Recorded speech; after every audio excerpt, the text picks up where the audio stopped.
Zee 24 तास एक पाऊल पुढे। सुप्रिया जी, सांगाल काय प्रतिक्रिया आहे? अजित पवारांनी आपल्या उपमुख्यमंत्री पदाचा आणि मंत्रिपदाचा राजीनामा दिलेला आहे आणि त्यानंतर कुठेतरी राज्यामध्ये काही वेगाने घडामोडी घडतात की काय अशी परिस्थिती निर्माण झाली आहे? नाही, राष्ट्रवादी काँग्रेस पक्षाला अजिबात कुठली इन्स्टेबिलिटी राज्याला द्यायची नाहीये। अजितदादांनी खूप विचार करून हा निर्णय घेतलेला आहे। त्यांनी माननीय आदरणीय पवार साहेबांशी दिल्लीशी बोलून शांतपणे विचार करून हा निर्णय घेतलेला आहे। हा दादाचा इनर व्हॉइस आहे, कारण का गेले काही दिवस ज्या गोष्टी येत होत्या, दादाचं स्वतःचं मत होतं की असं जर काही श्वेतपत्रिका करायची असेल तर त्या श्वेतपत्रिके ट्रान्सपरंटली व्हावी। आपण सगळ्यांनी दादाचं स्टेटमेंटही ऐकलं असेल। मला असं वाटतं खरं तर हा दादाचा मनाचा मोठेपणा आहे की सत्ता सोडून दादानी हे सगळं ट्रान्सपरंटली आणि फेअर व्हावं आणि लोकांपर्यंत सत्य पोहोचावं, ह्याच्यासाठी दादानी हा निर्णय घेतलेला आहे। आणि एवढी संधी किंवा सत्ता सोडून लोकांपर्यंत दादाचा निर्णय हा घेतलेला आहे, हा खरंच मला माझ्या भावाबद्दल अतिशय अभिमान वाटतो आणि आमच्या पक्षाच्या या मोठ्या नेत्याबद्दल कौतुक वाटतं। नक्की सुप्रिया, ती आपल्याशी बोलणं झालं होतं अजितदादांचं?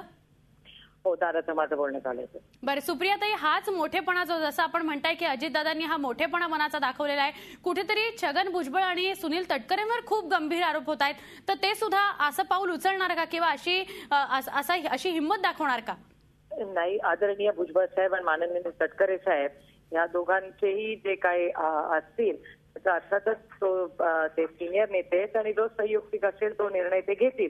पण आता तरी दादांनी हा निर्णय घेतलेला आहे आणि आम्हाला राष्ट्रवादी काँग्रेस पक्ष दादाच्याच नेतृत्वाखाली आम्ही महाराष्ट्रात सगळे एकत्रपणे काम करू आणि आम्हाला कुठली इन्स्टेबिलिटी करायची नाही, ह्याच्याबद्दल आम्ही ठाम आहोत या मताशी। नक्की सुप्रियाजी, काय सांगता येईल यानंतर राष्ट्रवादीचे आमदार जे आहेत ते सगळे आक्रमक झालेले होते की सरकारमधनं बाहेर पडा, तर या संदर्भातली आपली भूमिका? मला नाही वाटत असं काही आहे। दादांनी निर्णय घेतला की दादांचे डिपार्टमेंट दुसरे कुठले मंत्री घेतील, त्याच्यामुळे कुठली इन्स्टेबिलिटी आता तरी काही करण्यात आम्हाला रस नाही। आम्हाला एक स्थिर सरकार, विकसित कामं, सामान्य माणसाची कामं करेल हेच राष्ट्रवादी काँग्रेस पक्षाने आदरणीय पवार साहेबांचे विचार घेऊनच आम्ही सगळे काम करतो। त्याच्यामुळे आम्हाला हेच काम पुढे ठेवायचं आहे। दादांच्या मार्गदर्शनाखालीच इथून पुढेही आम्ही काम करत राहू, जसे आम्ही करत आलो आणि दादांचं मार्गदर्शन आम्हाला वेळोवेळी मिळतच राहील, कारण का ते पक्षाचे अध्यक्षपद ह्याच्या हाऊसमध्ये त्यांचंच असेल आणि त्यांच्या मार्गदर्शनाखाली आम्ही एकत्रपणे सगळे काम करू। नक्की नक्की सुप्रियाजी, एकच फक्त प्रश्न, त्यांच्यावर अजित पवारांनी आपल्या मंत्रिपदाचा राजीनामा सोपवल्यानंतर आरोप होत आहेत, कुठेतरी त्यांच्यावरचे आरोप सिद्ध होतील म्हणून त्यांनी सुज्ञपणाचा हा आधीच निर्णय घेतला किंवा कुठेतरी त्यांना एक दाखवून द्यायचं होतं की किंवा दबाव तंत्र निर्माण करायचं होतं म्हणून त्यांनी असा निर्णय घेतला, तर या आरोपांना आपल्याकडनं काय उत्तर असेल? अर्थातच हा कुठला नाही, कारण का साधारण सत्ता सोडण्याचा मोठेपणा मनाचा बोलणं, दादाच्या इनर व्हॉइसनी दादाला सांगितलेलं की दादानी हा निर्णय घेतलेला आहे आणि दादा पूर्णपणे आता पक्षाचंच काम करणार आहे आणि त्याच्यामुळे संघटनात जास्ती ताकद वाढवण्यासाठी दादाचं मार्गदर्शन आम्हाला सगळ्यांना उपयुक्त पडेलच आणि अर्थातच सरकारमध्ये आमचे सगळे जे मंत्री आहेत त्यांचं दादाची मदत आणि मार्गदर्शन सगळ्यांनाच आम्हाला राहील। नाही, पण कुठेतरी काँग्रेस कोंडीत पकडण्याचा प्रयत्न करत आहे म्हणून कुठेतरी अजित पवारांनी आपल्या मंत्रिपदांचा राजीनामा दिला आणि दबाव प्रस्थापित करण्याचा प्रयत्न केला, असेही आरोप होत आहेत।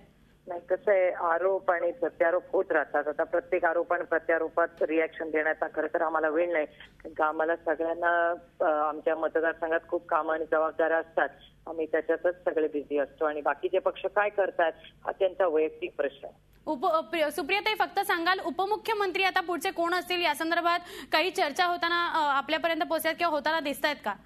ह्याचा निर्णय आदरणीय पवार साहेब, माननीय दादा आणि माननीय पिचड साहेब आणि प्रफुल्लभाई घेतील।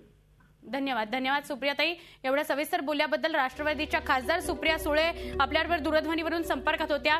झी 24 तास एक पाऊल पुढे।